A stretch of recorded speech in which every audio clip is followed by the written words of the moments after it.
રુદ્રાક્ષ ફાઉન્ડેશનમાં આપનું હાર્દિક સ્વાગત છે. આજે અમે લોકો જે તમે અલ્ટ્રાટેકનું નામ સાંભળ્યું છે, આજે અમે કોવાયા ગામ ત્યાંથી એક સુંદર મજાનું લક્ષ્મીનારાયણનું મંદિર છે. તે રાજુલાથી 18 કિલોમીટર થાય છે અને અમરેલીથી 94 કિલોમીટર થાય છે. તો હું તમને તેના દર્શન કરાવીશ. ખૂબ જ સુંદર મજાનું દક્ષિણ શૈલીનું આ જે મંદિર છે તેના અમે તમને દર્શન કરાવશું. તો અમારા બ્લોગમાં બન્યા રહેજો. આ કોવાયા ગામનો રસ્તો છે, ત્યાંથી આ મંદિર આવે છે, સીધો રસ્તો છે.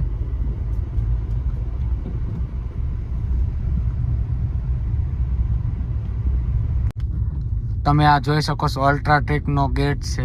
તેની સામેની બાજુ જે આ મંદિર જવાનો રસ્તો છે. રાજુલામાં આવેલી છે અલ્ટ્રાટેક સિમેન્ટ, અને અલ્ટ્રાટેક સિમેન્ટમાં ભારત દેશમાંથી જુદા જુદા કોનાઓમાંથી લોકો અહીંયા આવીને વસ્યા છે, અને એ લોકોએ આ મંદિર બનાવડાવ્યું. આ તમે મારી પાછળ સ્તંભ જોઈ શકો છો. અને હવે હું તમને મંદિરના દર્શન કરાવીશ કે અહીંયા લક્ષ્મીનારાયણ ભગવાન જે છે તેમનું આ મંદિર છે. બતાવું તમને. તમે જોઈ શકો છો, સુંદર મજાનું મંદિર છે. લક્ષ્મીનારાયણ ભગવાનની સુંદર ભગવાન શ્રી કૃષ્ણની પણ મૂર્તિ છે. ઉપર પણ તમે વિવિધ ભગવાન શ્રી રામ, ભગવાન શ્રી કૃષ્ણ ઉપર પણ જોઈ શકો છો. સુંદર મજાની મૂર્તિઓ છે. પરશુરામ, કલ્કી અવતાર, વરાહ સ્વરૂપ ભગવાન, બુદ્ધાલય, તમને જુદી જુદી પ્રતિમાઓ દેખાવા મળશે. મા દુર્ગાનું પણ નાનું મંદિર છે. એની બાજુમાં શ્રી ગાયત્રી માતાનું પણ મંદિર છે.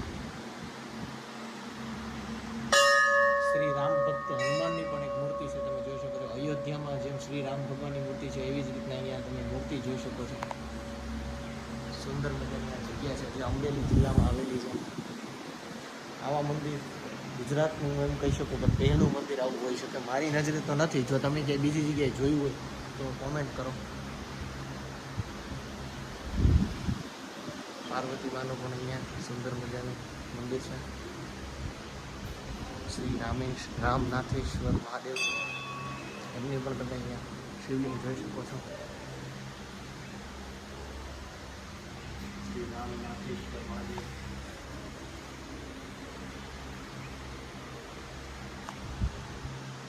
શ્રી ગણપતિ મહારાજ,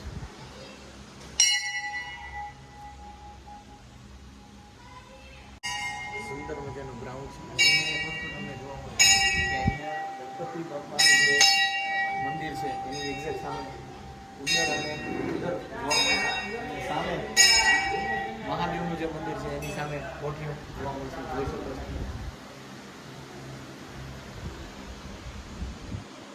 સુંદર વાતાવરણ, અને સામેની તરફ તમને જે દેખાય છે તે અલ્ટ્રાટેક સિમેન્ટ છે, જેની અહીંયા ફેક્ટરી છે.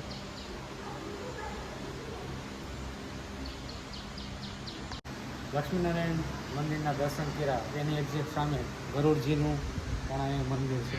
તમે તેના પણ દર્શન કરી શકો છો. અને આ મંદિરની સામેની બાજુમાં નવગ્રહના મંદિર છે, જેમાં કે રાહુ, મંગળ, ચંદ્ર, નવ ગ્રહના દર્શન અહીં થાય છે.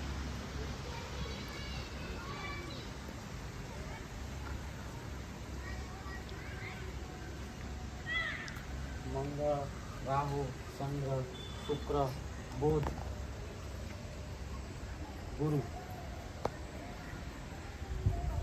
કેતુ અને શનિ, 9 ગ્રહના પણ તમે દર્શન કરી શકો. દ્રવિડિયન શૈલી દક્ષિણ ભારતીય હિન્દુ સ્થાપત્યની 3 શૈલીઓમાંની એક છે. આંગણાના મુખ્ય પ્રવેશ દ્વાર જે હોય ને એને ગોપુરમ કહેવામાં આવે છે. સામાન્ય રીતે મંદિરના પ્રાંગણમાં એક વિશાળ દીપ સ્તંભ અને ધ્વજ સ્તંભ પણ આપવામાં આવે છે, તમે મારી સામે જોઈ શકો છો. અને આ શૈલીમાં મંદિરનો પાયો ભાગ ચોરસ અને ગર્ભગૃહની ટોચ ઉપરના પ્રિઝેટિંગ અથવા પિરામંડળ છે, જેમાં આડા વિભાગો અને અનેક માળો. શિખરના ઉપરનો જે તમે ભાગ જોવો છો ને એમાં અમલક અને કલશને બદલે સ્તૂપ છે. આ શૈલીના મંદિરો મુખ્ય વિશેષતા એ હોય છે તેઓ ખૂબ જ ઊંચા અને વિશાળ આંગણામાં ઘેરાયેલા છે. જોઈ શકો છો, વિશાળ આંગણું તમે અહીંયા પણ જોઈ શકો છો.